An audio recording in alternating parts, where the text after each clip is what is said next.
نحمده ونصلي على رسوله الكريم أما بعد فأعوذ بالله من الشيطان الرجيم بسم الله الرحمن الرحيم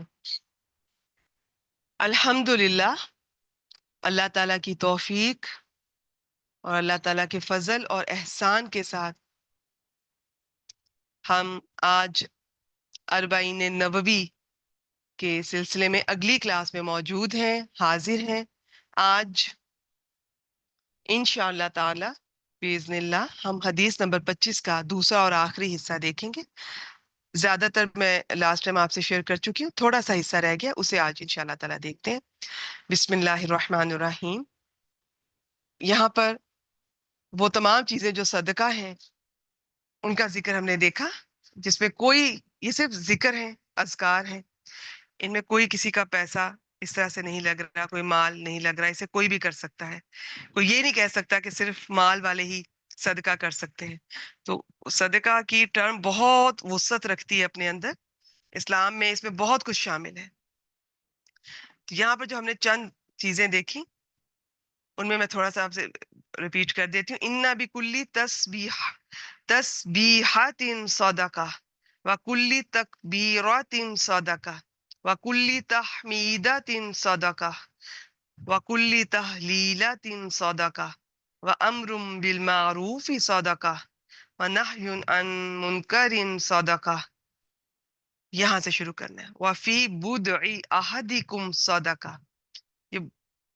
یہ جو بدعی احدکم، تم میں سے کسی کا رکھنا، مراد ہے کہ شوہر بیوی کے تعلق کی طرف، ٹھیک ہے، کہ تمہارا اس میں یہ ہے کہ تمہاری شرم گاہ میں بھی صدقہ ہے۔ ان شارٹ انہوں نے بڑے اچھے الفاظ میں اس کا ترجمہ کیا۔ ایگزیکٹ اگر میں بتاؤں گی وہ تھوڑا طویل بھی ہوگا شاید، اور یہ مناسب زیادہ ہے۔ وفی بدعی احدکم صدقہ، اور تمہاری شرم گاہ کے حلال استعمال کرنے میں صدقہ ہے۔ یہاں پر صحابہ کرام نے ایک سوال پوچھا، اور یہ سوال شاید بہت سے لوگوں کے ذہن میں جب یہ سنتے ہیں تو آتا ہوگا، یا اس طرح سے پہلے کبھی کسی نے نہیں سوچا ہوگا۔ بہت خوبصورت حدیث مبارکہ۔ قالو، انہوں نے کہا، یا رسول اللہ صلی اللہ علیہ وآلہ وسلم، یہ حمزہ، خالی الف، الف ہوتا ہے عربی میں، وہ الف جس پر زیر زبر پیش ہو اسے عربی میں حمزہ اسے بھی بولتے ہیں، اور عین کی آدھی شکل والا بھی ہوتا ہے۔ اس کا مطلب ہے کیا؟ حمزہ استفہام، استفہامیہ۔ یاتی، کیا آتی ہے؟ احدنا، ہم میں سے کسی کو، شہوتہ، اس کی شہوت میں۔ اب یہ الگ سے کروں شاید آپ نہ سمجھ پائے، میرے خیال میں اس کو فلو میں کرتی ہوں با محاورہ۔ وَيَكُونُ لَهُ فِيهَا أَجْرٌ۔ پوچھا اللہ کے رسول، اے اللہ کے رسول صلی اللہ علیہ وآلہ وسلم، کیا ہم میں سے کوئی شخص اپنی شہوت پوری کرتا ہے اور اس میں بھی اجر پاتا ہے؟ قال، فرمایا، رأیتم، کیا تم نے دیکھا، لو وضعها فی حرام، اگر وہ اسے رکھتا حرام میں، اس چیز کا استعمال غلط کرتا، کان علیہ فیہا وزر، تو یہ جو ہے نا، یہ رائی تم، اس کا صرف میں نے تو ویسے کہا کہ کیا تم نے دیکھا، ایگزیکٹ کیا ہے، اس کا اس طرح بھی کر سکتے ہیں جیسے انہوں نے کیا ہے، مجھے بتاؤ، یا کیا تم نے جانا، یا کیا تم نے دیکھا، اگر وہ اسے حرام میں استعمال کرتا، تو وزر کا مطلب بوجھ، یہاں پر بامانہ گناہ، تو اس پر گناہ ہوتا۔ فَكَذَلِكَ، تو اسی طرح، اِذَا وَضَعَهَا، جب اس نے اسے رکھا یا اسے استعمال کیا، فی الحلال، حلال میں، کان لہ اجر، تو اس کے لیے اس میں اجر ہے۔ رواہ مسلم، اس کا میں لاسٹ ٹائم آپ سے نمبر شیئر کر چکی ہوں۔ اچھا ایسا ہے، سمپل میں آپ کو مفہوم بتا رہی ہوں کہ یہ جو میاں بیوی کا تعلق ہے، نکاح کا تعلق ہے، یہ انسان جب اس تعلق سے اپنی جو قدرتی خواہش اللہ تعالیٰ نے ایک رکھی ہے اسے پوری کرتا ہے، تو اس پر بھی اجر ملتا ہے۔ کیونکہ ایک انسان اگر اپنی بیوی سے پوری کر رہا ہے، اس کا مطلب ہے وہ اللہ تعالیٰ کی حدوں میں رہتے ہوئے، اللہ تعالیٰ کے بنائے ہوئے طریقوں پر چلتے ہوئے اس چیز کو پورا کر رہا ہے۔ اور اگر کوئی باہر جا کر کوئی حرام طریقے سے کرتا ہے تو ظاہر ہے پھر وہ اس گناہ گار شمار ہوگا۔ تو یہ جب کبھی انسان، ہم سوچتے بھی نہیں ہیں کہ بہت ساری چیزیں ایسی ہوتی ہیں جن پہ ہم عمل کر رہے ہوتے ہیں انکانشیسلی، لیکن اس کا بھی اجر مل رہا ہوتا ہے۔ کتنا خوبصورت ہے دین اسلام کہ شوہر بیوی کے